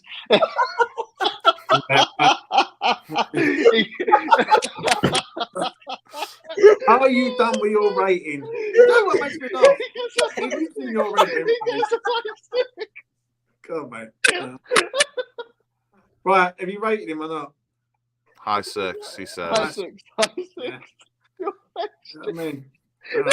He'll move on to the subs while Clive has a fucking sorts himself out. The wet man, fucking wanker. Anyway, right, let's get to this twat.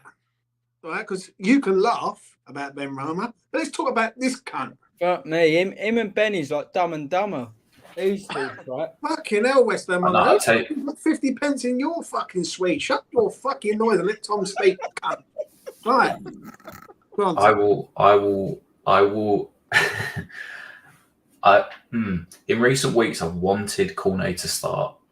I think he needed that game time, but I will say one thing: I'm willing to give him a big pass for this season, simply because I think when we saw him in the first few weeks of the season, he had a good connection with Skamaka in the Europa Conference League in the build-up games and stuff. But when he's come back from that injury that he had and he's been out for such a long time, he just looks incredibly rusty with his finishing. He's always offside. He's just not contributing. He doesn't look like that same player that Burnley had last season, and I think that's massively down to the injury. Yes, he was absolutely dog shit when he came on, but I'm almost willing to just give him a little bit of But time. can we though, Tom? I hear what you're saying. Don't get me wrong. I really do. Yeah, and you are right in what you're saying. But do we have time for this geezer to sort of? We need him now. We don't need him next year. We need him right now. Like, I'll tell you what, he has no watches for sure. I think we're expecting a lot out of someone that was out for as long as he was and never really had consistent game time. My personal opinion. Real quick, Tom, only at West Ham can you buy a player that has one of the rarest bone diseases in the world. It's only fantastic. at West Ham. Exactly, and he didn't play. I think someone said there in pre-season, Ben Watson, he didn't play pre-season because obviously it wasn't with Burnley. So yeah, there is obviously a player in there. I thought we saw that for the first few weeks, like I said, with his link up with Skamaka and stuff. But I just think he's had such a long time out. He just has looked so off the pace since he's been back. So yeah, I think he was really poor again when he came on tonight. I'd probably give him a 4, a 3 or a 4. He was dog shit. But at the end of the day, I'm willing to give him a bit of a pass at the moment. I agree slightly with what you're saying, but I do disagree with you. He comes on the pitch, goes through 1-on-1, and he don't even hit the fucking target. The only thing, I've broken my rule again, but the only thing I would say is he's probably the fastest player for us going forward at the club, and that's great and all if he can stay on side. But I mean, his final decision making, his finishing it's just been atrocious since he's come back from injury. And when we rely on a bit of pace when he comes off the bench to impact the game. But if he's not impacting in that, he's not really doing anything at the moment. So I think it would be more beneficial at that point to have somebody maybe like a Fornals come on or a Lanzini or something. Even if they put in a worse performance than him, at least I feel like they would actually do something, as we saw from Fornals when he came on against Bournemouth the other weekend. So Yeah. I'm shocked he didn't get some minutes tonight. I can't lie. Yeah. Well, he come on, listen, and the way I look at it is, Tom just said that he's way better than Ben Rama. I fucking have a day off for you. But he comes on the pitch tonight, he goes through one-on-one. If that's Ben Rama, you want to hang him from Stratford fucking High Street. So, for me, Cornet needs to liven up. He missed a golden chance at Fulham away. Let's all go back to Fulham away when he's going through one-on-one. If they equalise, we're all going to ruin him. And he misses a chance tonight that ends up costing us a point, basically. Poor. I'm giving him a fucking 2, mate. Pointless. Lucas. Sheesh. I feel the fire tonight. It's warming up. What a comment by Josiah in the chat. For me, again, I like what Cornet offers, but tonight, just not good enough. I was really disappointed when Rice played him through. I was really disappointed with Got rid of the target there, Lucas. There's no excuse. I'm not even mad about the shot because he seemed to slow down because the touch determined his shot, and I'm more disappointed about the touch that he made because he done the same thing as Ben Rama earlier in the game where Ben Rama should have hit it first time, but this one with Cornet, I don't know why he doesn't take a touch forward. He gathers the ball for some reason, and then he takes a horrendous shot. If he takes a touch forward or he keeps striding forward, he gets a way better look at goal and a way better shot off. But I'll be honest, it does annoy me that he lives off sides a bit, but we don't have any players that could possibly make a perfect run like that, besides Bowen, in my opinion. So nobody offers the pace that he does, which is a real positive, but I think this is more down to the fact he's not had that game time. For me tonight, everyone was saying Cornet, Fornals, yada yada yada. I thought Fornals should have been the guy today, but Cornet. We do need to see a bit more, but I agree with Tom. This season for me is a write-off. This is the difference though between when you have options off the bench. I think Fornals is someone that should start a game like this, and you bring on players like a Ben Rama potentially for this game, or you bring on Cornet to have that impact. I don't see the problem is that you can't necessarily bring on Pablo Fornals with 20 minutes to go and say make something happen because he doesn't have enough time almost to, he doesn't have the pace to beat players, etc. So when we're seeing Cornet come on, we're relying on him to be able to impact it instantly with his pace and stuff. But because of that lack of game time and because he's had so much time out, he just looks completely way off from where everybody else and where he needs to be when he gets into the game. Yeah. West Ham Online, what are you saying for Cornet? Jesus Christ. Him and Benny is a duo. Christ above those. I'm going to have a mental breakdown, right? Yeah. Oh, Alfie stole that one from me. Oh, fuck me. Go on. We've got Cornet who can't hit the target, offside all the time, plays like he's got about 6 brain cells. Then we've got bloody Benny crossing it off the pitch. Jesus Christ. And then we've got a brilliant player like Fornals on the bench, and we're playing these two donuts. And your manager keeps picking them. But, he must be. I don't know who's paying him to play these donuts, but fair enough. I thought it was terrible. Shot over the bar. I mean, it didn't even go near the goal. He didn't do anything in build-up. In fact, I will admit he's worse than Ben Rama in build-up. He's really poor in build-up. He's a last man final. He's a player that's meant to be on the last man for the counter-attack. But the problem is, when he is on the last man, he's always offside. He's actually got quite a decent finish on him normally based on what we saw last season. Some of the goals he scored last season weren't coincidences, but he's just offside too much. And to be honest, when he's played for us, he's been pretty poor. He's going to get a 4 from me. He's lucky because Ben Rama's lucky here because Ben Rama's been rated higher than Cornet. But combined, both of them, I'd happily send them to Sparta Prague on loan. Alfie wants a 2 for 1. Yeah, of course it does. Clive. Ain't Tesco's, baby. Yeah, it's a tough one. I don't want to be too harsh on Cornet, but at the same time, he would have scored that last season. So I don't know. I think the injury might have changed him. I think when you get an injury like that, it's probably you're near the end. At this point, I'd just sell both our left wingers and get 2 new ones in. So yeah, I would. So I just the left wing is just a problem, to be honest. I think Benny's better as a super sub, but like Cornet, that offside trap is a bit of a frustration for me. And obviously, whilst Cornet's got the pace, I don't think he'll be the same player when you've got such a rare issue. And I think he's just going to be injury prone. I think we just sell him and accept the L. You know what? Four from me.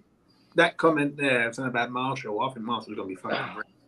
What do you do? Yeah, but like you can't just go, oh, Marshall's going to fucking replace and be a starter, though. That's the problem. We're not. Like, He's he's just not saying. fine. He's just Never saying. said that. I never said that, Clive. You know what I mean? If you were to put Cornet and Benrahma together, They will honestly, end up like you, mate. Talking I think you'd have the worst winger in the Premier League as a duo. Just sort of I've seen you play football, brother. I've seen you on the Sunday League, mate. You're shit. You haven't seen me play. Danny Ings, right? Tom, talk to me about Danny Ings. Is he the most pointless signing we've made?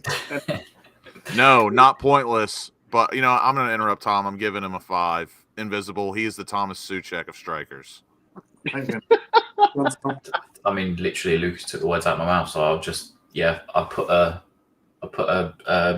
would rather see Mubama play than Danny Ings, and I put that on God. Okay, Lucas again has taken what I was going to say. So yeah, exactly what Lucas said. Even the rating as well. WestHamOnline. For once, I'm going to give you some praise, bruv. Some praise, because you got it bang on the money with this guy. He's a fucking waste of time. Take it away. Flipping out, we've got quite a few forwards that are a waste of time, don't we? We've got them bloody 2 Pratts on the wing, and then we got this. I mean, I knew he was crap. Danny Ings can dance, though. I know that. He's actually been worse than I thought he was going to be, and that's saying something. When we played Forest, I said he was a waste of space signing before the game, and I had to delete it after abuse. I hope you're all sipping some tea and having a humble pie, because this guy is crap. He doesn't suit the Moyes system. But Moyes signed him. Even in the 2 up front, he looks rusty. Moyes actually didn't buy him. Apparently, Sullivan bought him. I can't remember who told me the other day, but honestly, it can only be Sullivan with the wages that he's been paid. It can only be Sullivan. Maybe he's a better footballer than Benrahma. And Joe Hatton with a good comment. Benny's the worst player in Europe. But yeah, I do think. Can you stop getting all your fucking inbred cousins to come on the fucking channel? Any chance? Like, any chance of getting your inbred fucking cousins from out of Essex to fucking keep coming on the channel? Don't start on outer Essex. Come on. No, I think Ings and Cornet from Bournemouth, I thought, substitute today made the game worse. Yeah, Ings for me is getting a 4. Could have had a penalty, but 4. Big up, Roy. Thank you, Roy. That's one, Roy. Thanks for the support. Man. Goes a long way. Clive, what do you want to say about Ings? The one thing I will say is worse than I thought he was going to be, and what makes me more frustrated. Wow. Look, how I see it with Ings, if I'm very, very honest, I'm more frustrated that we're paying him as much as we're fucking paying him every week. Yeah. It's just, that's a valid point. Yeah, like that's where I'm mostly frustrated. It's not even a transfer fee, because at the end of the day, you know, he probably came in more as like a panic buy and more of a let's just get out the relegation. That is Jack Wilshere espionage. What Danny is doing right now. Yeah, you know what? Exactly. You know what? We have got a problem. I agree with what you're saying, Clive. I really do, yeah. But we have got a problem with him because he ain't gonna fucking go anywhere. With what's he on, 120 a week? Yeah, he's on like 120 a week, and he's on a 2.5-year contract. Again, he's good entertainment. He's a really good dancer, so he's gonna earn. He's gonna earn his pence. But I think he's like he literally, because Rice obviously hasn't agreed a new deal. He's the highest earner. He's one of the highest earners at the club. Send an email to Todd Bowley. Send an email to Todd Bowley. Also, great comment from HD. Does Mabama deserve to not be on the bench over people like Ings and Benrahma? But we should email Todd Bowley. We've got some great players for you, Todd. Danny Ings, Maxwell Cornet, And sorry, Yeah. Benrahma. Benrahma, 20 yeah. million for you, Todd. Okay, right. I'm going to move on because. Oh, yours hold is on, I haven't better rated. vote. I haven't rated. Ings is a 4, and the one other thing I will say is, in regards of him being 1-on-1, I don't think we're being too harsh on Ings, but at the same time, it was very smart play from Allison to read that early and come out. The one thing I would say is I do think Ings is the better striker in terms of making that run, but he just ain't got the pace, and that's the problem. If you ain't got the pace, there's no point. Not in the style we play, anyways. Who's faster, Jack Wilshere or Danny Ings? Oh, fucking hell. They wouldn't finish either of them. They'd both get injured. Yeah. Right, let's move on to this man. Fucking star of the show tonight, this cunt. Ref. Tom, I want to ask you, yeah, because obviously the players are done now, yeah? What did you make of that ref tonight? Because I thought it was fucking absolutely terrible. Do you know what's mad? Same ref when Cornet had his goal disallowed earlier in the season. It was Manly. Sorry, he was on VAR But that day. he gave the red card for Balbuena. The Balbuena clearance. The red card for the Balbuena appearance. And then tonight, again, I'm not going to talk about it too much because I feel like I can just copy and paste some of my answers about this stuff over the last few days. So Danny killing WestHamOnline, yeah. I'll rate him. He made a more positive impact by not playing. So Danny with the Rat Cornet did on the pitch. 10 for 4 nails. Carry on, Tom. Carry on. I will say what I said and copy and paste for the last few times we've had discussions about this. We will get an apology in the next few days from the PGMOL, and it is absolutely pointless because we have lost out on a point tonight. And that for us, which admittedly, because the teams around us won't go away because they're picking up points. You know, Forest won again tonight. You know, there's still such a short gap that point could matter to us. So it's pointless in the end. The fact apparently VAR said it's because it was his supporting hand. I completely agree with what David Moyes said after the game to BT, which was he's actually gone in and made the challenge. It's not there to support it. You know, it wouldn't be like if somebody had kicked the ball off of him. Charlie saying he doesn't think it was a pen. That doesn't shock me. Charlie is on form tonight. I honestly, this is going to look really bad because obviously I've been trolling Benrahma on the show. I am not trolling. I don't think it was a pen. Off. No, seriously. It was. It was. Because it was. Do you know what? Do you know what's funny? Even Peter Crouch, afterwards in the studio, Lucas wouldn't have seen it because obviously we got it on BT. Peter Crouch says, I've got 1 foot in the Liverpool camp, but if that was given against us and not given for us, I'd be absolutely fuming. Tom, it's a pen. It's a pen. The rule is that if a player is out to support their arm, then that isn't a penalty. Fair enough. But I'd say to you, he had to. Yeah, but this is the thing. He did not. He lunged into the challenge. Exactly. It wasn't the other way around. He lunged. No. Not to mention the fact he hit his fucking arm 3 times. Cooper says, he was insulting us all, yeah? Don't have none of it, lads. You know what I mean? Alfie's half cousin from his sister. He made the challenge. Right, therefore, I'll his give arm you wasn't in natural position. I have only watched it once, and obviously I've seen it up close, like on the replay. So I've not seen the way he went into the challenge, but the way I've seen it, he's gone down. As he's gone down, he's put his arm there. Right. Do you reckon the one that was given against Ghent the other day was a penalty? I can't remember it. What was it again? I've just rewatched it, by the way. The one against Ghent where the player went down. Penalty, yeah. So what's the difference? What's the difference tonight? That was completely different because how is it? Hold on.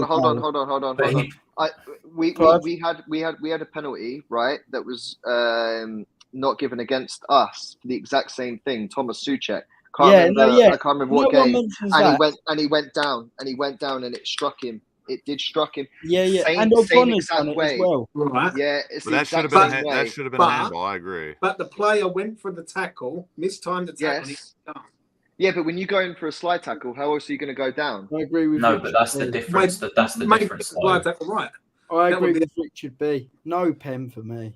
100%. Yeah, I'm going to agree on this and say it's not a penalty, having just re-reviewed it. Disgusting. I'm sorry. This is look, disgusting. it's worked in our favor. It worked in our favor with Suchek. That's And all no, fine and well. I no. thought Suchek, that should have been a penalty. It's 100%. But that's the thing. Do you know, right, hold on. Do you not actually think, is that not an issue with the ref, but in actual fact an issue with the guidelines of what the fuck a handball is? All right, fair enough. Be angry at the Damien rules. says it's not a pen as well, and Josiah.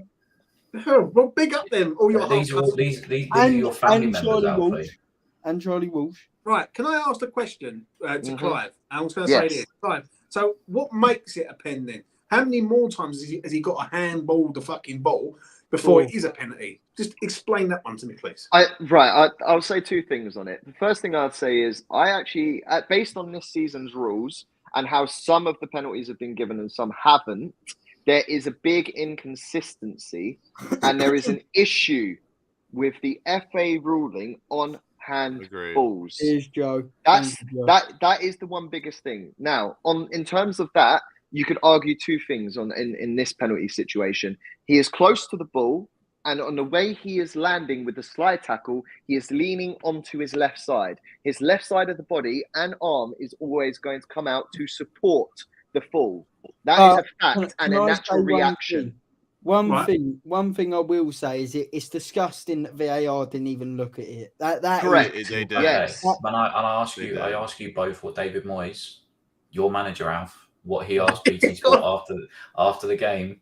If that was at Anfield and Liverpool got that, it's a load of crap. would that be? No, I agree. Your manager said it. Your manager said it. But every manager, it doesn't matter. Yeah, every team, you're going to be like, oh, it's a pen, it's a pen, it's a pen. It is. Wait. Big six bias. Tom, come on, it's not big six bias. We had a worse one against Chelsea, who are a big six club, that should have been a penalty for Chelsea. Suchek with the most. That was the same game when we scored legitimately before against Chelsea. At the end of the season, I want to see more rules added. Okay, all right then. Fair enough. But let's look at it from a different angle then. Instead of all these discussions about what is a penalty, if the PGMOL come out in a couple of days and apologise and say it was a penalty, I don't give a shit. I know, but this is what I'm trying to get at, right? Is the problem is that we're all sat arguing about this. There needs to be clear, consistent guidelines, not just from referees, but VAR alike. Every other sport that uses VAR or it uses technology can use it well. Why is it that every single time it's always in this league, the best league supposedly in the world, and this sort of stuff is always happening? But the problem is, none of us know the difference between what is a pen and what's not a pen. Saying, I've heard people say, "Oh, the league are trying to relegate West Ham." We've been lucky so many times. We have been lucky this year. I agree with that. Yeah. So I think even if you think it's a pen, which is a fair opinion, more people think it should have been a pen than shouldn't. So maybe I'm wrong. But I've got to ask though, Alf. It does hit his hand. It hits his hand twice, right? So if that's not a penalty, what makes it? Doesn't hit his hand twice, but by the rules, it hits below his elbow, which they say is a handball, and then it hits his hand. In terms of it, if we went by the FA regulation of this, right, at the beginning, and I mean the beginning of the season, yes, that is 100% a handball, as is Thomas Suchek's, as is numerous others in the Premier League this season. However, as the season has progressed, I would say 70 to 80% of those, especially from October onwards into the season, have not been given, especially when there is only a split-second decision and it is too close to where the ball is being played. The rules have clearly changed from the original guideline provided at the beginning of the season, and that is the issue. There has to be a clear guidance, and you can't just change mid-season without the law just being inundated. It needs to be changed. Right. Tom's had to shoot, but yes, we can round this up with this man. Hold on. I know everyone was expecting a huge giant rant from me from the ref, but I'm not gonna give it because I already did it enough on the watch along and the afterthought. But my quick rating He deserves a negative 100. He should be in handcuffs outside his gaff. I hope he gets mugged. I hope he gets beaten up. Great. He deserves criminal charges, and yeah, it's negative 100 jail. 2 for me. 2 for the ref. Cunt. Ref gets a 3 from me, but I don't think he's at fault necessarily on the penalty standard. I think that's an FA issue. And real quick, just for everyone that was at the match, it did get reviewed by VAR, and nothing. Let's move on to the final weight of the evening, and that is David Moyes. What a man! I'm going to start off with the man who's backed him all season long, and that is Clive. Take it away, Clive. I mean, I was Moyes out, and I still think his tenure past this season is very questionable on a few reasoning behind that. But I think tonight he played the best team that he could have played to start with. Well, I mean, yeah, but to start with the game, look, I would have subbed Benny, to be honest. But I mean, in the first half of the season, I would have subbed Souček. Second half of the season, maybe not. So. The viability of options on that left wing makes it tough. I can see why you'd start Benny. He knew that he was struggling and made the right call to sub him. Unfortunately, the substitutions, even though they were getting ready, it was just after the winning goal for Liverpool, which was a bit annoying. But they were early enough in. I think he made the right decisions tonight. I mean, people were people were praying that Cornet would play at some point, and he has, and it hasn't gone down well. I can only imagine that will perhaps be similar for everyone's newest love child, Flynn Downs, at some point. So, sometimes the grass ain't greener. But yeah, I don't think Moyes' tactics were way off. He gets an 8 from me tonight. Ooh. Outstanding work. A fucking 8. I know that was outstanding work from Clive. Get your tongue out of his ringhole. Right, I'll go next. I don't think he's an 8. Should Benny have played tonight? No, Benny shouldn't have done. That's going from me, but Benny did, and that's on Moyes at the end of the day for picking him. Do you know what I mean? Your manager that you keep backing every 5 seconds. For me, Cresswell on the left. Don't understand it. I don't, but it is what it is. He's picked his strongest team that he could do on paper. He's risking Antonio, which is dangerous. How is he risking Antonio? Because, and the reason I ask this, right, is obviously we've got 4 games coming up, over like a 10-day period. This is prior to the Europa Conference League, He needs to play this game and the Palace game, and I can see him being rested for both the Manchester games. But he still has to play games. You can't just expect us not to play Antonio at all. Yeah, but you can't. But let's all agree you can't exactly risk the geezer, can you? Well, he took him off. He took him off at the same time as he took our poorest player tonight off. Well, but at the end of the day, who's got a really bad injury record? Well, so does Danny Ings. So then, if Danny Ings gets injured, Danny Ings I haven't heard about this, but apparently we've been linked with a new player, according to the chat. Right, Lucas. I'm going to give Moyes a 6 out of 10, just to round my own up. Not all that, but is what it is. Lucas. For me, tough rating for me. I think Clive has gone to the extreme, but I do love him. I love him for talking with his chest out. But again, I thought Moyes played a pretty strong. He played a pretty strong team. I think he should have rotated 2 or 3 players. That being Fornals, possibly Downs and Emerson, but that's just my opinion. The tactics were not far off, but he stuck with them for too long, I think. So for me.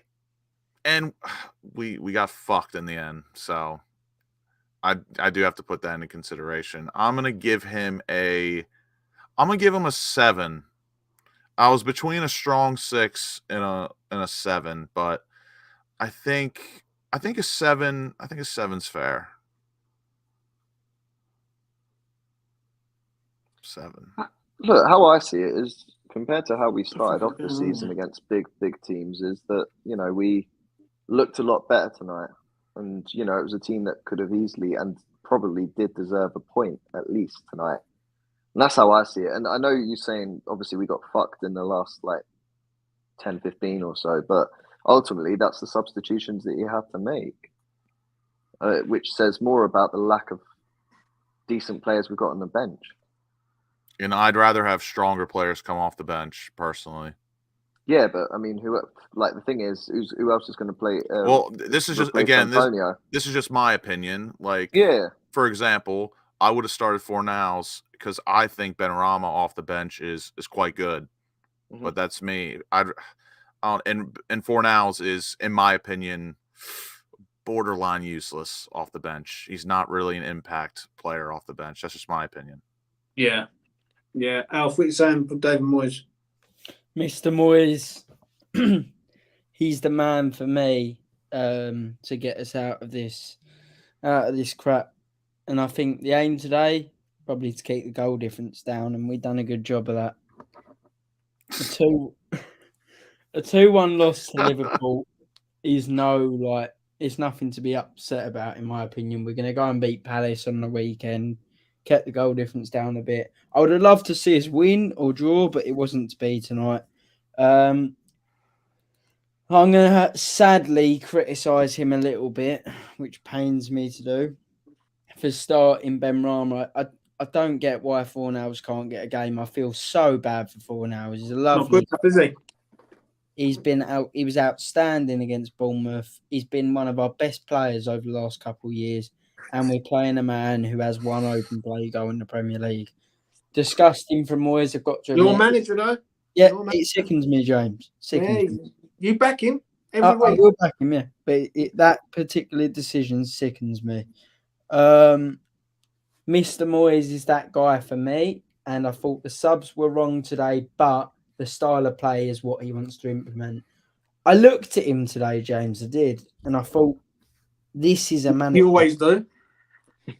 I looked at him and I thought, this is a manager that knows. He is a manager, Alf. That knows how to keep scores low and keep it tight. But at the end of the day, goal difference at the end of the season is going to be like an extra point. Right. So, I think it's good that we're not getting smashed too often. I think the Newcastle game was just a bit unfortunate.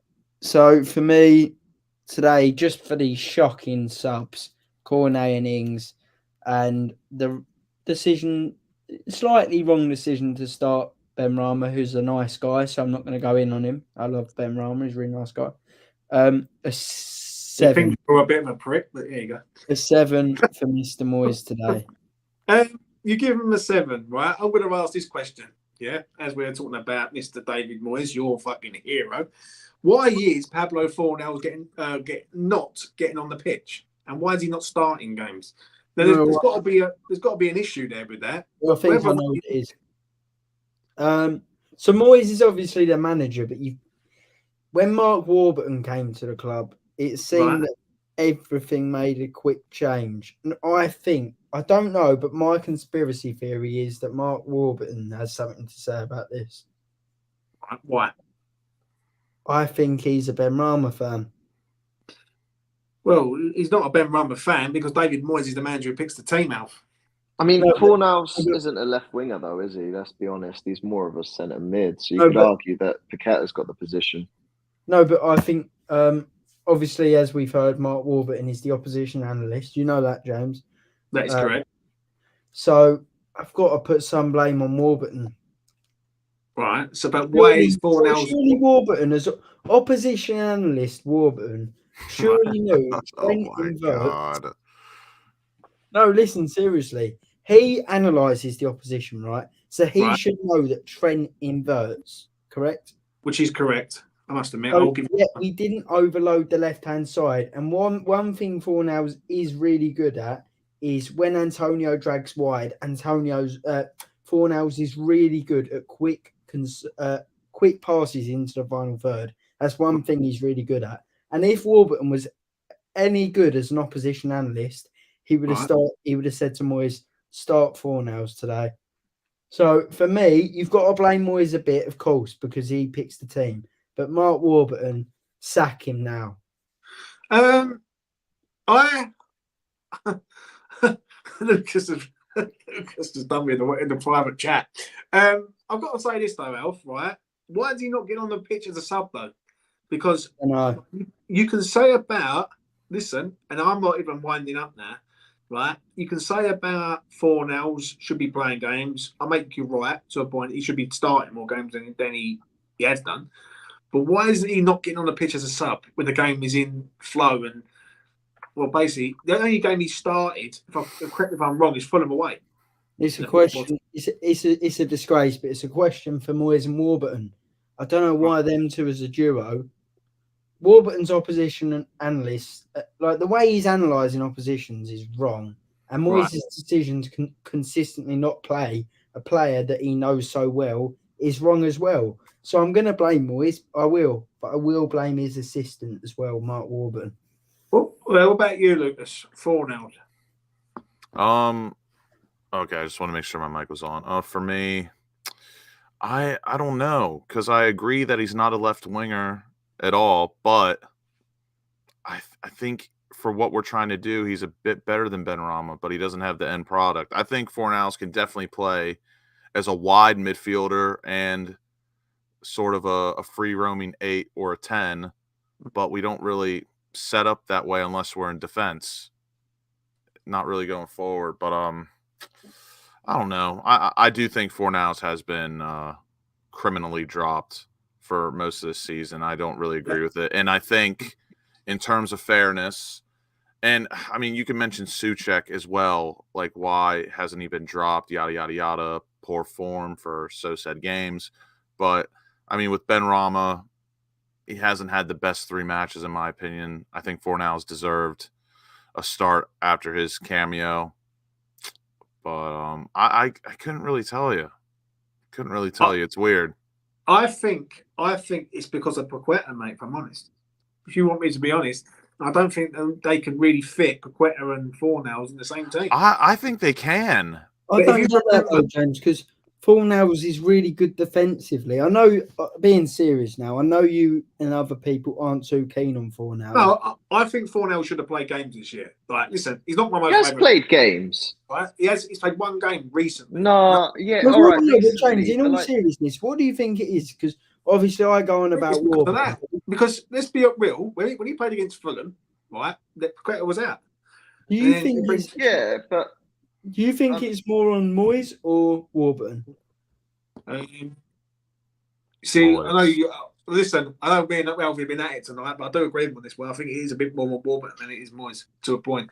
I think the setup that West Ham are trying to play just does not fit.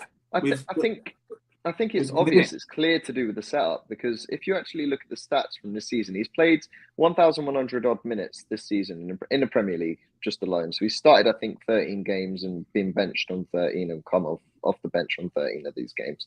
But at the beginning of the season, Clive, I just want to say that I hear what you're saying, but a lot of them games were away from home against Big Six sides because Moyes would set up and defend. And what I was actually going to say is between August and October, mid-October, he had basically played the majority of the minutes, and that is when we were playing a different system, that ultimately did not work this season. Then he started playing a bit less. Obviously, that was when Paqueta sort of came in a little bit more as well. But and he started off the season in January, in the second half of the season, I should say. Started off in January playing the majority of minutes. That was against Leeds and Wolves. And then he's sort of been taken off, but in turn, you could say the change of formation, it's you either choose one or the other. It's Paqueta or Fornals, and obviously the choice is always going to be, especially for the amount of money spent, but it's always going to be Paqueta, and eventually it's kind of worked in our favour because he's now started to come.